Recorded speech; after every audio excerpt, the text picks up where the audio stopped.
Greetings, everyone. Welcome to this mini party.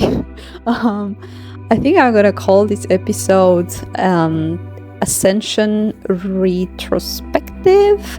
I was just guided to share a bit of an overview of the journey that we have been through to mark the end of the this huge cycle of separation and separation from source mostly, okay? Because as we know, even though we use the twin flame journey as a guide for our ascension path, this really isn't about a physical union or a relationship or a partnership or anything of this sort. It's a journey back to the divine. And so for the divine feminist, the journey has been around connecting with God on a very, very, very, very, very intimate, very deep level. And for the divine masculines to reconnect with their purpose, with their divine purpose, with their God purpose, but regardless of the way it's looked on the outside, or regardless of how their journeys have been, which have been actually very, very different. I've been sharing this before 1,000 times, that for the divine feminine has mostly been in isolation and just a lot of introspection, a lot of healing, a lot of writing and sharing and just transmuting energy. For the divine masculines, it has been mostly outward, because that's just how they're oriented, and it has been dealing with a lot of characters that have been playing their role in their hero's journey, and we're going to dive deeper into that later on. But for both, it has been about return to source. It has been about fighting the illusions, fighting the distortions around who they are, and returning to their original divine blueprint, returning to their soul, remembering their truth, remembering their God's truth versus the ways of the world, versus the distorted 3D templates, the matrix templates, who the world told you should be. And it's the catchy line I chose for my book Unboxed was, who were you before the world told you who you should be?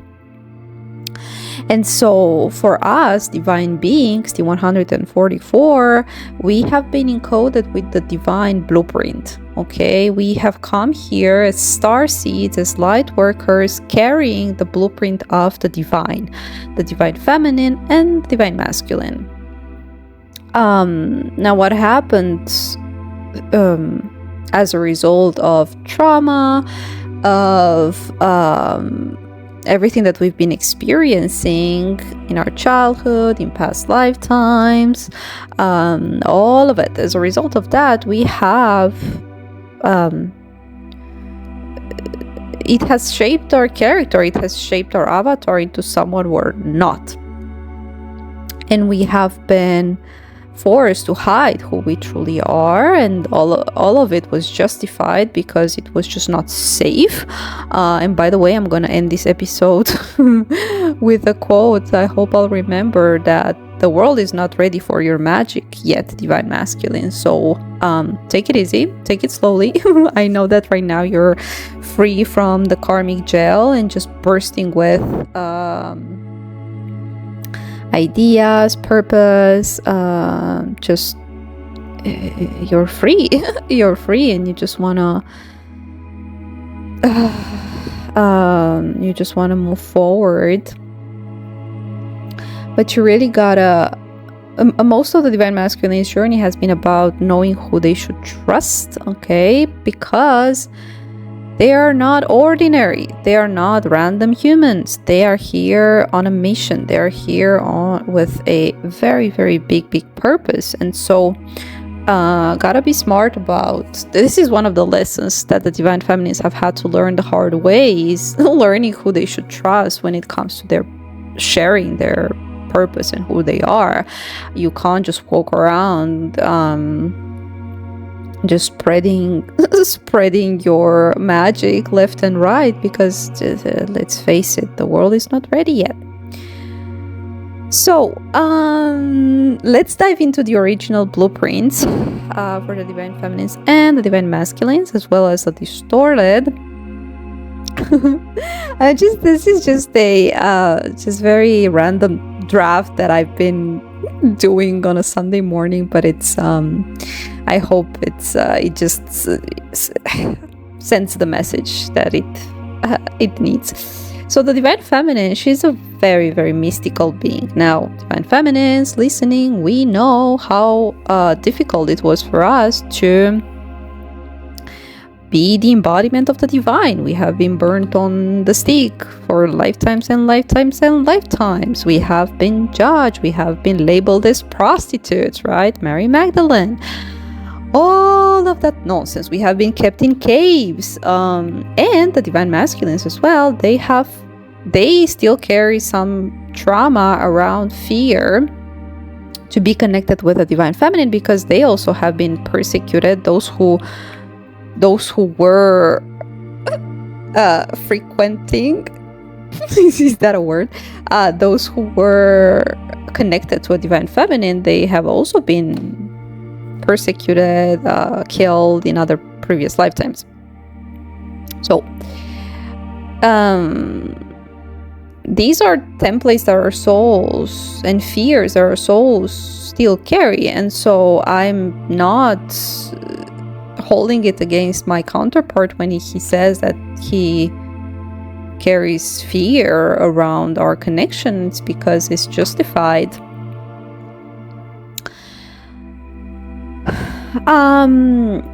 And so the Divine oh, and by the way, this is really it's all of us carry more or less different archetypes. We're gonna dive deeper a little bit later around the tarot archetypes for both the feminine and the masculine. It's gonna be so much fun. Personally, I chose not just a purpose, but also a country, a land where it's probably one of the most spiritually charged in the whole freaking world, and this is where most witches have been burned as well, which you can only imagine how I feel being here. I have personally avoided being here. I've been living abroad for years and years and years and years, and when I came back, all of these past memories have come back, and I don't feel safe. I didn't feel safe at all in this country. I didn't know why I was running away from it. And coming back, I was terrified because of the past memories, because of knowing that so many witches have been burnt on the stake here and just been have not an easy life at all. But this is one of the templates that I have personally chose, my soul has chose to carry on and to clear for the collective. Other Divine Feminines have chosen different templates. You know what is for you. You could have been an oracle. You could be. I'm here in Greece. Some of you. When I was in Greece, I healed a lot of the oracle templates as well. Being an oracle, being a healer, medicine woman, being highly intuitive, being just very having a very powerful and strong sexual energy as well. Some of you are here to heal that template through sacred sexual embodiment of your energy. But most divine feminines or all of the divine feminines are here to just embody their pure frequency, okay? And just, we all know how freaking hard it is to be that into the world, right? To be labeled as naive, as innocent, as stupid, and to be ridiculed, to be made fun of, all that shit and all that nonsense. Oh, big one, to have your creativity siphoned and stealed. I have had that so many times. My projects for years and years and years and years and years and years and years have been targeted by the dark forces. And this is, I mean, most people, because of the conditioning, they believe that this is just sci-fi. It's the real world, okay? The fact that we have been disconnected from real life, and real life happens in movies. The biggest example of that is looking at some sort of love story and being like, oh, this must be a movie, right? So it's this whole distorted world of life out there is a certain way. You gotta deal with the way life is, and your soul's desires are just something you long for and just look at on a screen and just fantasize about. Think about it, okay? This is very, very not smartly, but calculated tactic of the devil to disconnect you from making your life even more freaking amazing and magical than a movie. I mean, personally, I freaking love animes because I don't even watch movies because they are like more, I mean, for me, that's real life. It really is, because it shows a lot of the magic that we carry. It represents a lot of, I mean, for me, when I look, I see real actual feminine energy, real actual masculine energy, right? The knights, the kings, the emperors, the demon slayers, the mystics, the intuitives, and it's just energy, powerful energy that they emanate and they embody, right? Whereas in the real life, it's just a bunch of humans that have been siphoned from their life force energy. And we have all had to go through the journey of taking it all back. Okay, the dark feminine. The dark feminine is a distorted, wounded feminine that that is part of the devil's team. Now, I know a lot of us have carried wounded feminine energy, right?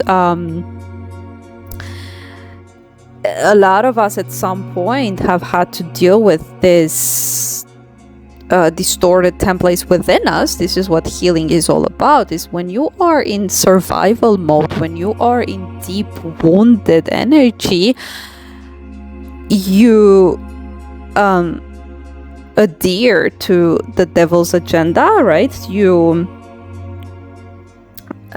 do things that you're just not proud of. Okay, I have been codependent, I have shared that, I have had addictions, I have maybe been a bit bitter around the masculine collective because I had so much forgiveness work to do. And but this is to some extent. A divine feminine will never reach the levels of cruelty that a dark feminine that has chosen this path will. Here's the thing. Divine feminines, divine masculines, you are starseeds, you are advanced souls, okay? You carry the divine within you. You are a wise old soul. Most humans, most people out there are newer souls, are less developed souls, are not spiritually strong enough to fight with the devil and to choose the light. They are just not, okay? And so when you are paired with a less spiritually advanced character, you are forced, in a way, you are forced to shrink to their level, to bow down to their level. Either through manipulation. So the dark feminine has been emasculating the divine masculines.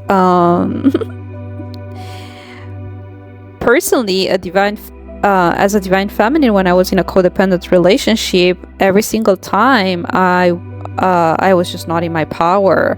I was not at all. Whenever I was envisioning my soul's purpose, my higher purpose, I just knew that it could not be with that person. I just knew.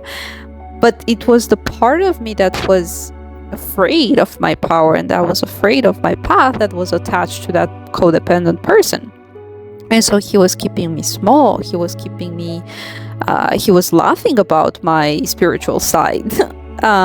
He was just very disconsiderate towards my strong emotions, towards my sexuality. It was extremely rough as a path. He was just not at all the person that can hold my feminine essence. He just was not. And he could have never been in this lifetime. So, a divine masculine, in his healed, most embodied energy, he's a warrior, the warrior type, the knight. This is why all the archetypes, right? The kings and queens, the warriors, soldiers, the mystics, these are the actual core divine templates that have been distorted throughout time, okay? They have been distorted, and the societal templates are actually all devil, okay? If you look at the kind of idols or celebrities that the humans worship, the 3D people worship, or I mean, just look at who gets the most likes and what's that word, followers online, right? It's the superficial, it's the overly focused on appearance feminine, it's the materialistic feminine, the gold digger, the and the masculines are the cold-hearted, successful, whatever, whatnot, bullshit persona, and having a harem of women left and right and disrespecting women. Anyway, but the real actual masculine, he's a guardian of the divine feminine's heart. He has he has power, and his power is emanating from his heart space, from his heart chakra. He builds structures on solid foundations that are in alignment with his soul, with his integrity. He does not let the bullshit of the world take away his connection to source and his commitment to his path and his truth. He shows strength, power, and resilience, and he's also meant to influence a lot of people, but by example.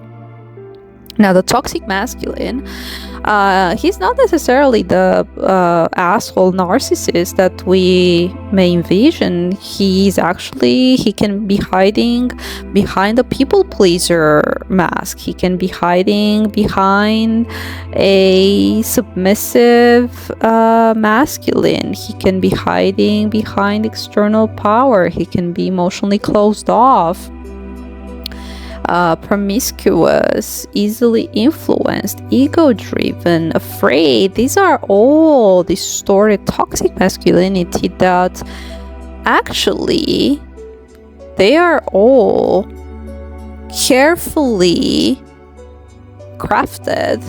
This image is carefully crafted by society.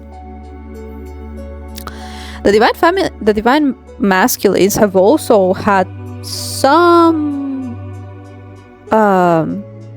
traits, have also embodied some traits of the divine masculine, of the toxic masculine, which is not their true self, but their soul, as part of their soul purpose, they have had to be in the shoes of most not powerful men out there, and to see and to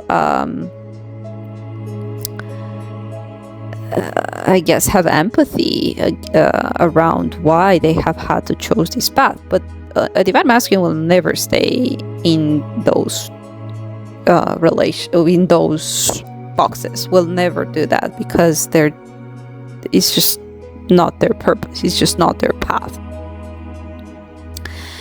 So the divine masculines have been freed from the karmic jail. Officially, it's there. It's the end of it. Okay, with Pluto in Capricorn right now, this is going to start a new chain of events where even more truths are going to be brought to light, and even more healing is going to occur, so that by the end of the year, around November, December, Sagittarius season is going to be wildly transformative for the divine masculines. So the next 2 to 3 months, they're going to embody their new soul aligned avatar. And I'm going to share this with all the respect for my counterpart. Here's the thing, a lot of who we are at the core level encounters a lot of resistance from the outside world. For me, it's well, let me first say about my counterpart. Now, as a divine feminine, because you're highly intuitive and you see through the masks, you know at the core level, especially for your divine counterpart, who he really is. And so,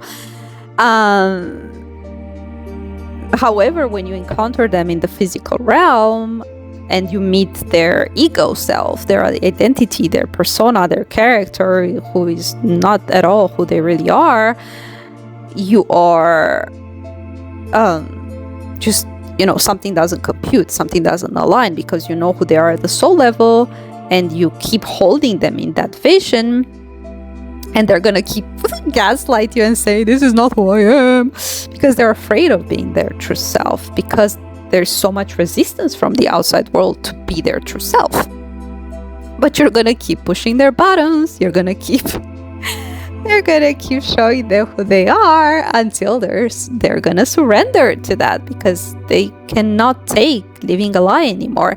And so for my divine counterpart, I know that a lot of his real true soul personality is being a bit of an a-hole, and this is the shadow aspect of the King of Swords. The King of Swords is sharp, is straight to the point, it's just being in integrity, doesn't give a shit, okay? Now, the flip side of that is the shadow aspect of it is, it's just being a bit of a jerk. And many humans out there who cannot handle the truth, or who cannot handle someone in their power, will try to put them down, will try to emasculate him, will try to tame his gorgeous, beautiful self. And one thing that his conscious self is not aware of is that because his true self was so put down by the world, and it was seen as a shadow, he thinks that by being his true self, he's gonna hurt his divine feminine, and so he stays away. But what he doesn't know, well, yet, because if they listen to this episode, they're gonna know, is that their actual real self is fully acknowledged, and not just accepted, but loved by their divine feminines. And they also can hold that amount of energy, of real energy. So the divine masculines need to learn that they have a safe space to be who they really are. They should not be afraid of their power, their drive, their ambition, their sexual energy, their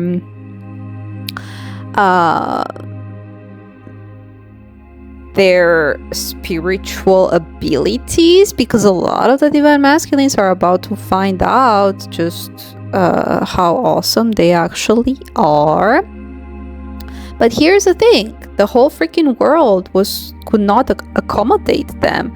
Their family growing up could not handle the energy, and I'm going to talk about the divine feminines as well, but both parents, for example, if you have had a masculine as a father who was not in his power, he was very highly triggered by your masculine energy. A feminine as well, if you had a mother who was maybe resentful towards masculine energy, she may have abused you, she may have put you down, and that's how you disconnect from your masculinity and you take on this more emasculated version of you, because it's too much for the world. Then there is a jealousy from the males out there who are not in their divine power, right? Because there is this sort of competition, and they're gonna try to sabotage you, and they're gonna try to tell you you're not all that well. While the divine feminine, she's a safe space for you to be your true self without limits. And I'm gonna say that again. A divine feminine, she is a safe space for you to practice being who you truly are and be safe again. Because there's a lot of trauma, there's a lot of PTSD around that, okay? And so you're not afraid of your divine feminine, you're afraid of your true self, of being your true self again. And it's going to take time before you reveal that to the world. It's going to take time before you even recognize that in yourself again. And that's okay. We have earned our PhDs in patience. Now for the divine feminines, as I've shared, there is a... we know that the journey towards embodiment of our true core self is... a lot of it is helped by the tarot, right? The tarot speaks truth. The tarot is tradition. The tarot is just a brilliant way to tool for self-discovery. But again, the journey to embody our original blueprints has been embodying the archetype of the Empress and the High Priestess. And so, but all of us have our own unique core signatures, right? Some feminines are more of the healer and more of the, emotional and more of the wifey energy. But other feminists, they are more in their Kali energy, and that's still a goddess energy, right? It's not all about being all Mary Magdalene and I don't know, all sainty, because religion is also emasculation. Religion is just demonizes sexual energy, by the way, which, I mean, sexual energy is just power. It's your life force energy, for fuck's sake. And it's not about being just one type of way. Most humans who are portraying and being virtuous or religious and whatnot, they're the shadiest because they haven't integrated their shadow aspects, which we all have. So personally for me, I identify the most with the Queen of Wands. With the Queen of Wands energy, because it's just who I am the most at the core level. Okay, it doesn't mean I'm not of the light. It doesn't mean that it's not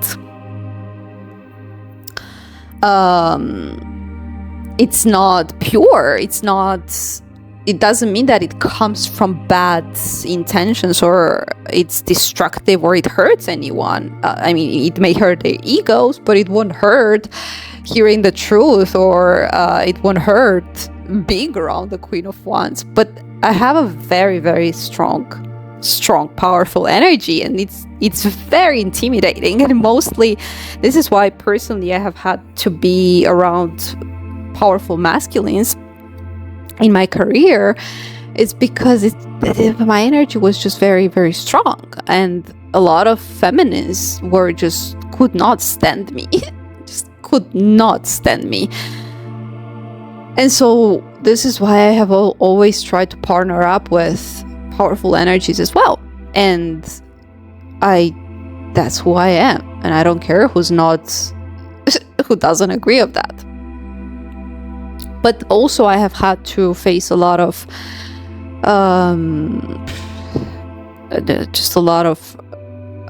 resistance from the world, because still a feminine in her power, feminine in her real full energy, it's a danger to the societal templates. Now this whole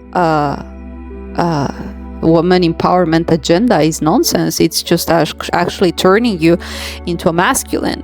This is, for me, the businesswoman boss babes out there, they have zero feminine energy, period. I mean, they may dress in pink suits, but they don't give me feminine energy at all.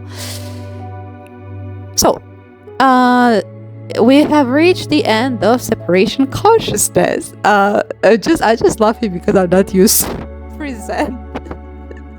As usually my podcasts are just flowy and I just channel, but I don't know, I find it fun to do it this way today, visually. So I hope you guys enjoyed. Okay, so this is the end of separation consciousness, meaning the devil intercepting in between divine union. And again, divine union can be partnership, divine union can be any type of connection. It doesn't necessarily have to be romantic. That's between you and your counterpart. That's your soul contract. You know why you came here primarily, but your union will influence the world / your immediate environment / your community / your family. It will be a shake-up for those around you, because it's something that it was not permitted on Earth for thousands and thousands and thousands of years in the Piscean Age.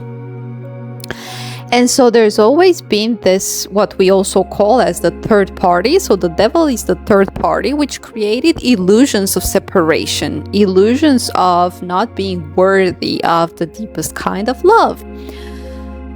And the journey for both, and especially for the divine masculines who haven't been connected to source and to God, has been to remove the third party out of the way. And all these manipulators and all these boring interferences. So the Divine Masculine's hero's journey, which as a Divine Feminine I was trying to interfere with, and I now realize that it was not my job.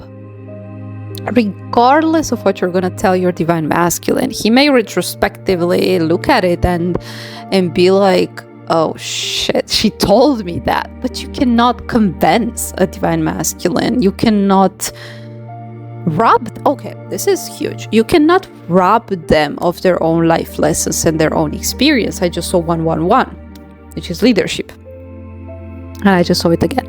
Okay, so you cannot rob them of their experience, okay? You may have tried to save them, you may have tried to give them guidance, but they have not been open to it. That's okay, they weren't meant to. And so the Divine Masculine have met all sorts of demons. They all took different images. They all took different personas, right? It could have been the actual devil, like very bluntly, very upfront. But it could have been a Jezebel.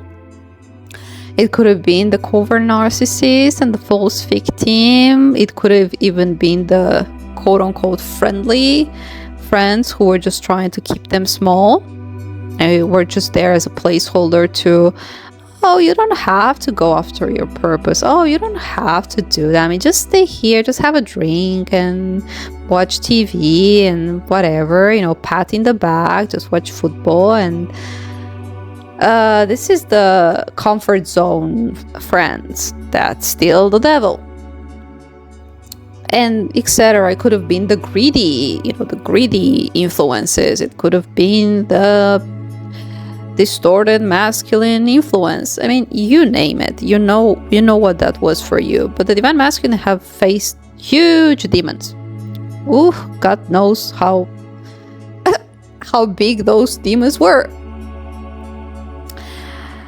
But they have made it. They have made it through. They have made it out of the illusions. And one thing that I want to share for everyone listening, it's that you were also not able to see it all. You are not able to see it all because the Earth was not yet vibrating at the high enough frequency. So all the work that the Divine Feminists especially have been doing to raise the vibration of the planet, to stay in their frequency, to keep the vision, to keep believing in the DM, to keep doing that, to stabilize the new Earth reality, the new Earth frequency, the new Earth timeline. All that work has allowed the Divine Masculine to be pulled out of the 3D matrix, out of the darkness, out of the illusions, and for them to see the light. The Divine Feminists were the torch. The Divine Feminists were the new Earth. And for a long time, it has felt out of reach for the Divine Masculines because they were still under a lot of shady influences. And some of them, it may still feel like it's the case, but that's yet another illusion that they need to work through. For whatever reason, they think maybe they think they need to be a certain way to join the Divine Feminine, or maybe they feel that they aren't X enough, or Y enough, or Z enough, which is all bullshit. So now it's the beginning of the new world. A lot of the old ways have to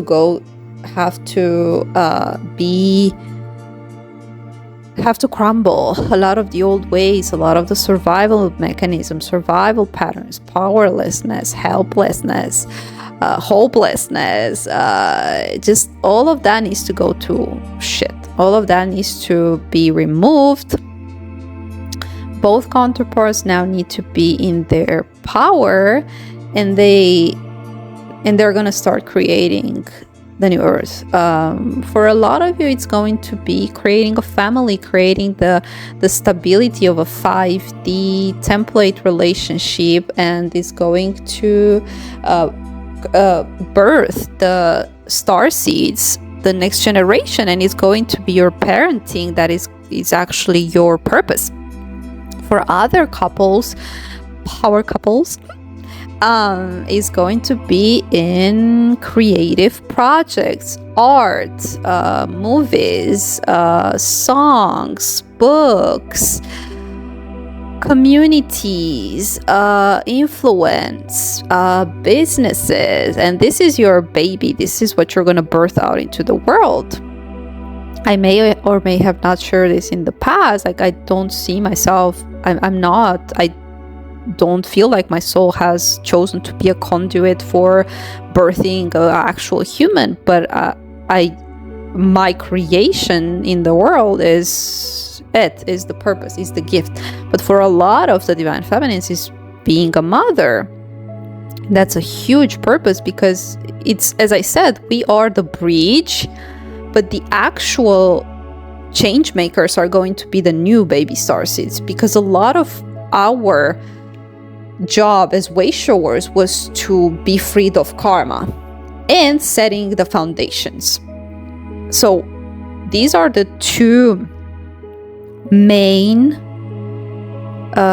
roles of the 144,000. The first one was to be cleared of karma, which we have made it. We may still have to eliminate a bit of it this next couple of months, but whatever, we know how to do that. It's just hang in there and just go through. And now the second step is building the foundation for the next generations. Okay, again, building the family structure, building business structures, building material like books or something for the next generations. It's our legacy. Now it's building the legacy, which for many of you, you may not see the impact in your lifetime. And I stand by what I say. I know that this is going to be the case for many of you. So in the next 20 years of, how many years will be Pluto in Aquarius? Somewhere around 20 years. That's what we're going to do. So have fun doing that. Have fun raising a family, a new Earth family, a galactic family. Under God's instructions, right? Not the old parenting programmed way, and not in society. Like, I know I know some couples that have birthed baby starseeds, and they are homeschooling. Okay, is that how we say it, because of the influence of the educational system, right? So it may start like this, but then we're going to have to build educational structures that are of the light, that are 5D. And it's now that we have escaped the matrix, and this is one of the things that we may have tried to do, and especially the divine masculines hearing this, pay attention. You may have tried to create your vision within the matrix, but you could not. And it's not because you're incompetent, it's not because you failed, it's not no, you were just trying to do your purpose, but it could have never been done within the matrix. You had to first escape from it. You had to first release yourself from all these illusions. You had to first go through your hero's journey to build the character of the emperor that you are today, the badass you. And from this energy, you're going to start building your vision, which is probably still the same, slightly different, but with your divine feminine, but with an actual pure being as well, just like you, not with the devil. And so this is how it's going to unfold, because there are no more interferences, and it's because it's going to be in a frequency that is higher timeline, higher frequency, higher vibration, new Earth. and we are stabilizing. The next 7 years are there's a lot of energy of grounding, of pentacles, of earth, which means that we are setting the foundation. We are building this, okay? Anyway, this could be a long story, but I just wanted to mark the ending of the karmic cycles and the next steps for the Divine Masculines purpose. And this is such an exciting time because the Divine Masculines are rediscovering their magic, are rediscovering their power, are rediscovering what they're made of. And it's a whole new beginning that is going to create a ripple effect out into the world.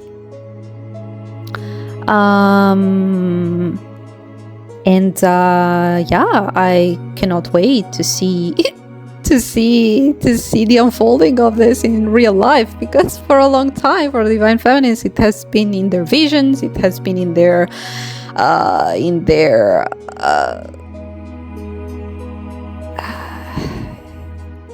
imagination, which was not imagination, was actually just visions of the higher timeline, just them from the futures saying hello, this is where you're gonna be soon, so keep holding the vision.